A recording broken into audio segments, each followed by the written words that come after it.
peaceful feeling to be here tonight. Peaceful because I look out and I see friendly faces, faces that go back for my 43 years. And to me, that's as it should be as we think of Millie. I was very, I know now more than ever, lucky to have been brought up in Antrim.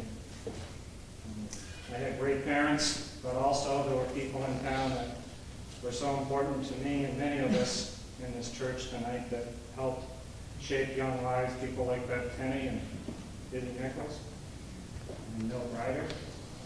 And at our street in Concord Street, across the street, the Parkers and the Brzezowskis, and for a few years right next to us, Perry and Millie Dudley. I remember, if I can, I have so many thoughts and memories that they flood back as I've been thinking so carefully the last few weeks of Millie. I can remember first meeting her, I believe, in 1954, when she moved just as a neighbor. And I remember then, I can picture it very clearly, the sparkle in her eye, and the smile. She had a very warm smile, as we all know. And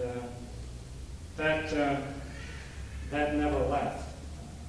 From that day in 1954 till really the last years I knew her, that smile was there, and the twinkle in her eye was there, and the sense of humor was there. But what was she like? If I could, I'd just like to bring up a few things that I remember about her. I know, as most all of you know me, they're not somber, and because Millie certainly wasn't. She was a perfectionist. As a kid, I can remember her typing letters for Phil Baker and Roy Baker, and there wouldn't be a mistake. If she made a mistake, she did not use whiteout, she retyped the letter. For those of us who went to a restaurant with Millie, God save the waiter or waitress that brought a dirty water glass, that brought lukewarm coffee, that brought lukewarm soup. I can remember a couple of times being mortified as a 10-year-old. She sent them back to the kitchen and demanded it be done right. She was fun-loving. She was spontaneous. I can remember times going to her house on a Friday or Saturday night with Ray, for instance, and Brian and Mike, and we would say at 7 or 7:30, no, what do you think about going to Hampton Beach? We might have been 14, 12. It would take her 5 seconds to say, call your parents, and if it's okay with them, we'll go. And in 2 minutes, we were on our way to Hampton Beach at 7:30. She'd do anything. She was trustful.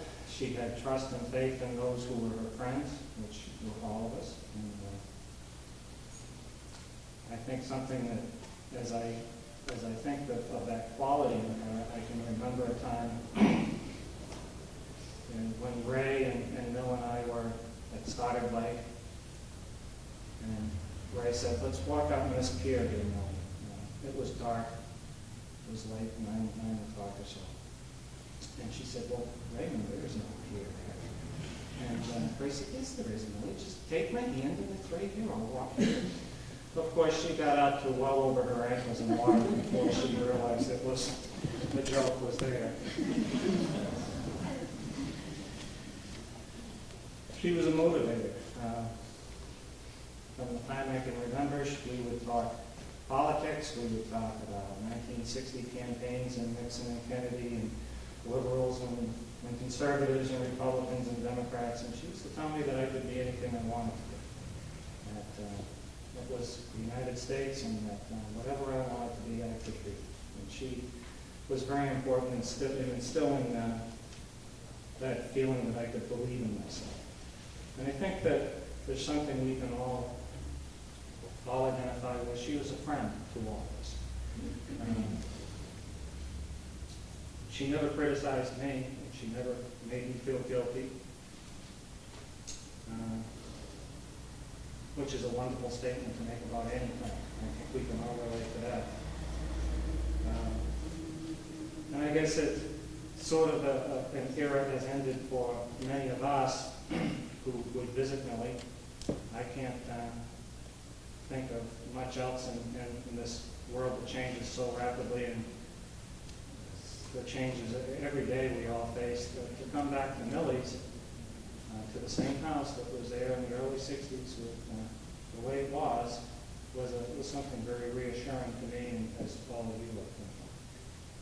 And in that house we had so many spaghetti dinners, and we had, as Bev mentioned, we did do the dishes. She would cook out so much spaghetti, and we'd look down at the end of the table and there would be Millie sitting with one meatball on her plate. But she loved it, we loved it. How many teenagers, as so many of us did, would take our dates to Millie? I don't know if that, I guess the tribute is hers, but we would, either before or after a movie, we would end up at Millie's for a while and talk with her, because it was a second home to a lot of us.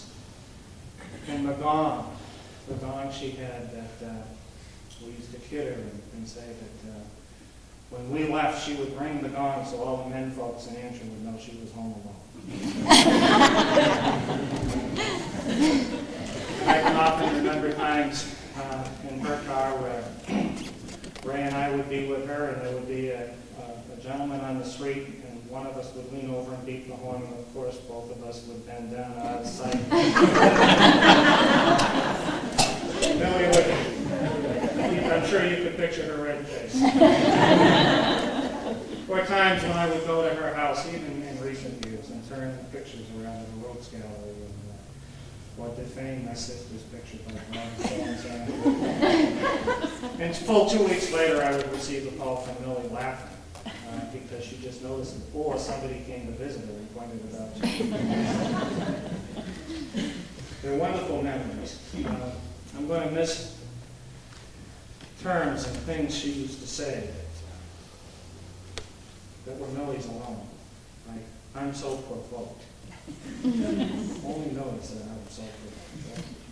And you could hear her say that when she got in a conversation about Ted Kennedy first.